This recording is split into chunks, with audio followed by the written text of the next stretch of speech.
नमस्कार साथियों, स्वागत है आपका मेरे YouTube चैनल पर। वीडियो को शुरू करने से पहले आप सभी लोग चैनल को सब्सक्राइब कर लें और बेल आइकन को प्रेस कर लें ताकि इस प्रकार की वीडियो सबसे पहले आपको मिल सके और आपकी तैयारियां अच्छे से हो सकें। आज की वीडियो में हम सीटेट 24 दिसंबर 2021 को जो एग्जाम हुआ था पेपर 1, उसमें बाल विकास के आए हुए प्रश्नों को देखेंगे। तो चलिए वीडियो को शुरू करते हैं। पहला है हमारा, विकास के संदर्भ में सही कथन का चयन कीजिए। विकास एक दिश और एक विमीय है। बी, विकास परिवर्तनीय है। विकास पूर्णतः अनुवांशिक नहीं होता है, उसमें वातावरण भी सम्मिलित होता है किसी व्यक्ति के विकास में।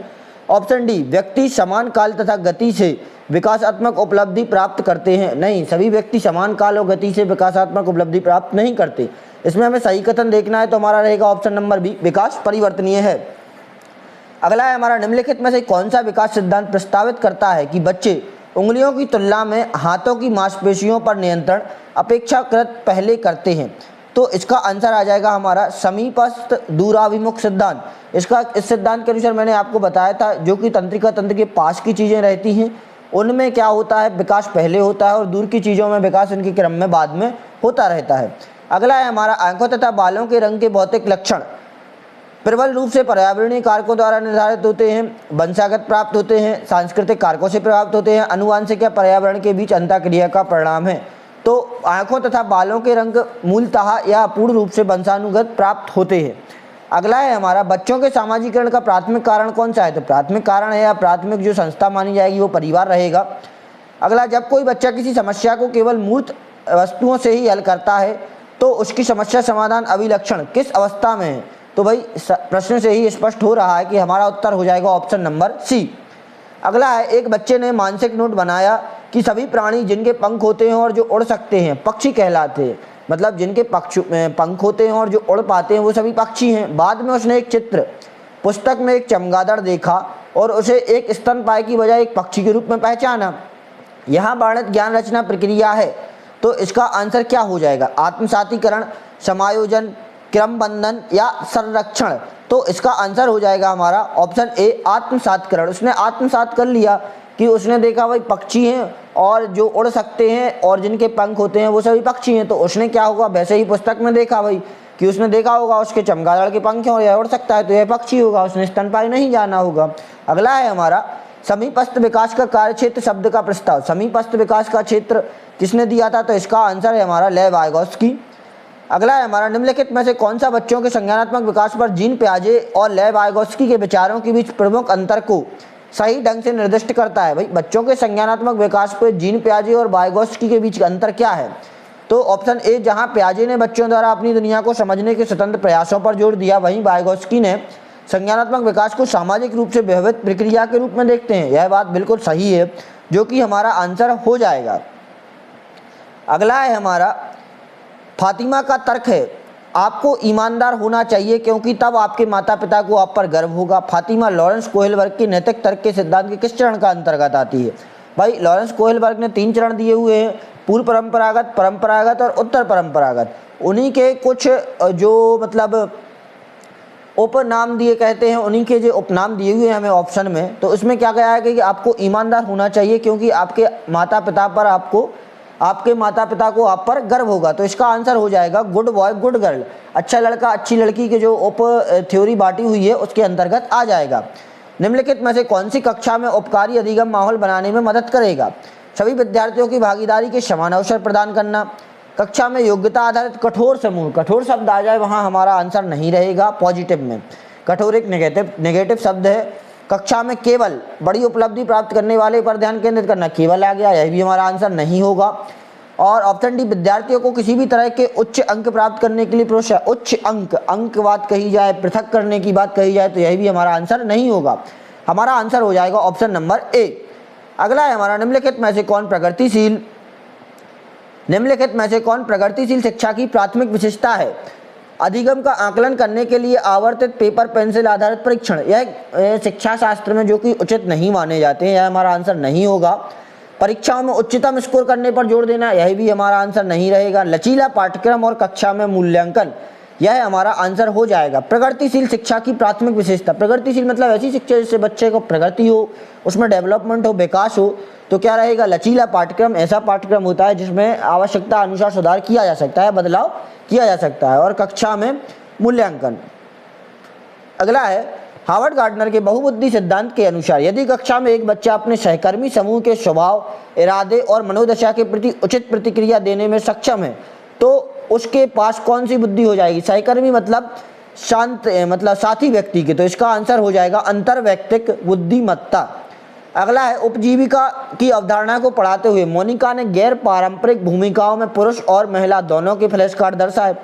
इस रणनीति से उसमें क्या मदद मिली। गैर पारंपरिक भूमिका मतलब ऐसी भूमिकाएं जिनमें अक्सर महिला या पुरुषों को नहीं देखा जाता है। ऐसे कार्य करते दिखा देना, जैसे पुरुषों को खाना बनाते दिखा देना और महिलाओं को कैमरा चलाते दिखा देना या बाइक चलाते दिखाना, ये चीज़ें करना। तो क्या होगा, इससे क्या होगा, लैंगिक रूढ़िवादिता को बढ़ावा देगा। नहीं, लैंगिक रूढ़िवादिता लचीलेपन को बढ़ावा देने, तो इसका आंसर हो जाएगा ऑप्शन बी, मतलब लचीलेपन मतलब उसमें कम होगी या लैंगिक रूढ़िवादिता कम देखने को मिलेगी। अगला है निम्नलिखित में से कौन उच्चतर कोटि की सोच कौशल नहीं है। उच्चतर कोटि का विश्लेषण, मूल्यांकन, निर्माण या प्रत्यवहन। तो इसका आंसर हो जाएगा प्रत्यवहन। प्रत्यवहन, प्रत्यवहन इसका आंसर हो जाएगा। अगला है हमारा निम्नलिखित में से कौन सा मानदंड संदर्भित मूल्यांकन का उदाहरण है। अधिगम के न्यूनतम स्तर के मानदंड पर आधारित एक परीक्षण, मूल्यांकन मानदंड के रूप में प्रतिशत के साथ एक परीक्षण, मूल्यांकन मानदंड के रूप में जेड स्कोर के साथ एक परीक्षण, और एक परीक्षण जो छात्रों को एक कक्षा में स्थान प्रदान करता है। तो इसका आंसर हो जाएगा हमारा अधिगम के न्यूनतम स्तर के मानदंड पर आधारित एक परीक्षण। अगला है हमारा दिव्यांगजन अधिकार अधिनियम 2016 के अनुसार भी किसी ऐसे व्यक्ति को संदर्भित करने का सही तरीका क्या है जिसकी बौद्धिक कार्य प्रणाली में सीमाएं हैं, मतलब बौद्धिक कार्य प्रणाली जो थोड़ा कमजोर है। तो इसका आंसर हो जाएगा बौद्धिक विकलांग व्यक्ति, इसका मानसिक रूप से विक्षिप्त, मानसिक रूप से विकलांग, या इसका आंसर हो जाएगा ऑप्शन डी बौद्धिक अक्षमता वाला व्यक्ति। अगला है निम्नलिखित में से कौन समावेशन की विशेषता नहीं है। समावेशन मतलब जैसा माहौल हो उस प्रकार से ढल जाना, विविधता का स्वागत करना और जश्न मनाना, यह सही है। इसमें हमसे नकारात्मक कथन पूछा गया है। बच्चों के स्वाभिमान और सीखने के आत्मविश्वास को सक्षम बनाना, यह भी सही है। शारीरिक, सामाजिक और अभिव्यक्ति बाधाओं को दूर करना, सही है। डी श्रवण दोष वाले बच्चों के लिए अलग स्कूल, अलग मतलब हमें पृथक करना ही नहीं है। समावेशन की अवधारणा क्या है, जैसा माहौल है हमें उसी प्रकार से एडजस्ट करना, तो ये हमारा आंसर हो जाएगा नेगेटिव कथन। अगला है राजन अपनी दुनिया में खोया हुआ प्रतीत होता है क्योंकि वह दूसरों के साथ आंखें मिलाने से बचता है और दिन भर अकेले ही रहता है। राजन का व्यवहार निम्नलिखित में से किस विकार की ओर संकेत करता है। तो इसका आंसर हो जाएगा हमारा आत्म केंद्रित स्पेक्ट्रम विकार, स्वयं में केंद्रित रहना, स्वयं पे ध्यान रहना। अगला है पाठ पढ़ते समय गलती, अतिक्रमण और प्रतिस्थापन करने में कठिनाई किसका संकेत है। भाई पाठ पढ़ते समय, और पढ़ते समय कठिनाई मतलब होता है डिसलेक्सिया, पढ़ने में कठिनाई हो गया, इसका आंसर हो जाएगा। रोग से संबंधित एक प्रश्न आपको देखने को मिलेगा ही सीटेट में। किसी चीज के बारे में नए और असामान्य तरीके से सोचने और किसी समस्या का अद्वितीय समाधान निकालने की क्षमता क्या कहलाती है। मैंने आपको बताया था नई चीज करना असामान्य तरीके से, जो कि अभी तक किसी ने ना किया हो, अलग तरीके से सोचना, या अद्वितीय समाधान जिसने किसी ने न किया हो, तो यह चीज हो जाती है रचनात्मकता, क्रिएटिविटी। अगला है एक शिक्षिका अपने विद्यार्थियों के साथ चर्चा को सुगम बनाने के लिए टेक्स्ट और फलों और सब्जियों के कुछ चित्रों का उपयोग करती है। छात्र इन विवरणों को पिछले ज्ञान से जोड़ते हैं और पोषण की अवधारणा को सीखते हैं। यह दृष्टिकोण आधारित है अधिगम का चिर प्रतिष्ठित परानुकूलन, सुदृढ़ीकरण का सिद्धांत, अधिगम का क्रिया प्रसूत अनुकूलन, या ज्ञान का निर्माण। तो इसका आंसर हो जाएगा हमारा ज्ञान का निर्माण। अगला है हमारा सृजा का दृढ़ विश्वास है कि वह पिछली बार की तरह ही आगामी गणित की परीक्षा में अनुत्तीर्ण हो जाएगी। उसने इस विषय में प्रयास करना बंद कर दिया और इसके साथ ही उसकी शिक्षिका भी उससे कम अपेक्षा रखती है। सृजा प्रतीत होती है आलसी और बहाने बनाने वाली नहीं, ऐसा नहीं है। अहर्ता, निराश्रयता का अनुभव करना, उसमें क्या हो गया, अंदर से उसे फील हो रहा है कि वह अहर्य नहीं है, मतलब योग्य नहीं है कि वह परीक्षा पास कर सके। अगला है अभी की कक्षा में बच्चे संयुक्त रूप से ज्ञान का निर्माण करने के लिए शिक्षक और सहपाठियों के साथ चुनौतीपूर्ण गतिविधियों की एक विस्तृत श्रृंखला में भाग लेते हैं। इस प्रकार की कक्षा क्या कहलाएगी। भाई अबीर की कक्षा है, कोई एक शिक्षक है, या आप भी अपने आप को लिख सकते हैं कि आपकी एक कक्षा है जिसमें बच्चे संयुक्त रूप से ज्ञान का निर्माण करने के लिए शिक्षक और सहपाठियों के साथ चुनौतीपूर्ण गतिविधियों की एक विस्तृत श्रृंखला में भाग ले रहे हैं। तो यह किस प्रकार की कक्षा हो जाएगी? सामाजिक रचनावादी। अगला है, निम्नलिखित में से कौन सी शैक्षणिक रणनीति राष्ट्रीय शिक्षा नीति 2020 ने प्रभावित की है? पूछताछ आधारित अधिगम सही है, कार्यता आधारित अधिगम सही है, ड्रिल अभ्यास, चर्चा आधारित अधिगम। तो इसका आंसर हो जाएगा हमारा पहला, दूसरा और चौथा, ऑप्शन नंबर बी। अगला है, किसी दी गई समस्या के समाधान के लिए समान समस्याओं को संदर्भित करना क्या कहलाता है? सादृश्यता। भाई कोई समस्या है हमारे लिए, उसका समाधान निकालना है तो हम उसी प्रकार की अन्य समस्या देकर देंगे बच्चे को हल करने के लिए, तो क्या हो जाएगा? सादृश्यता। अगला है, अवधारणा मानचित्र निम्नलिखित द्वारा अवधारणाओं को समझने में मदद करता है। सूचना का संश्लेषण और आयोजन करना, उप अवधारणाओं को हटाना, सामाजिक संदर्भ से जानकारी को डिस्कनेक्ट करना, याद दिलाने पर अधिक जोर देना। तो इसका आंसर हो जाएगा हमारा ऑप्शन नंबर ए। अगला है, अधिगम की प्रक्रिया में बच्चों द्वारा की गई त्रुटियां किसकी सूचक हैं? अधिक ड्रिल अभ्यास की आवश्यकता नहीं, सीखने की स्थायी संज्ञानात्मक अक्षमता है। अपन नहीं कह सकते कि कोई बच्चा यदि गलत कर रहा है, कोई गलती कर रहा है तो वह बिल्कुल अक्षम है, सीख ही नहीं सकता।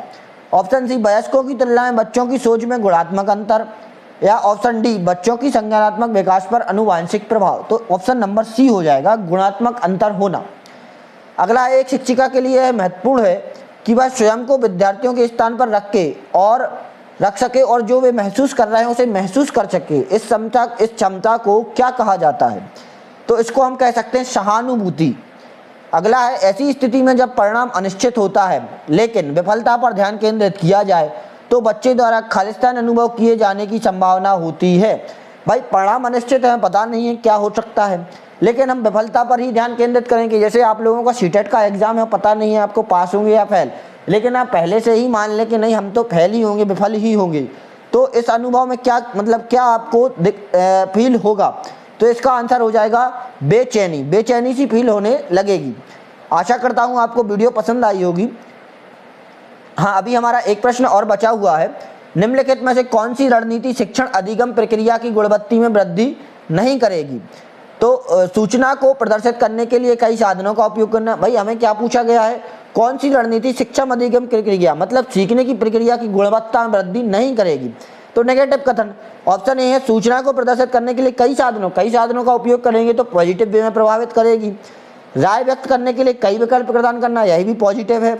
ऑप्शन सी, अधिगम का आकलन करने के लिए कई तरीकों को लागू करना, यही भी सही है।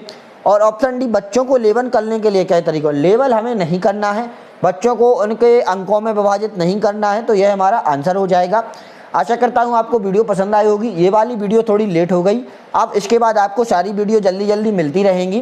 प्रीवियस ईयर अब तक जितने भी सीटेट के एग्जाम हुए हैं, बाल विकास के सारे जितने भी प्रश्न आए हुए हैं मैं आपको बता दूंगा, और हो सकता है 15 से 20 प्रश्न आपको रिपीट ज्यों के त्यों देखने को मिले और 2 से 5 प्रश्न आपको इनसे संबंधित देखने को मिल सकते हैं। तो मिलते हैं अगली वीडियो में, धन्यवाद।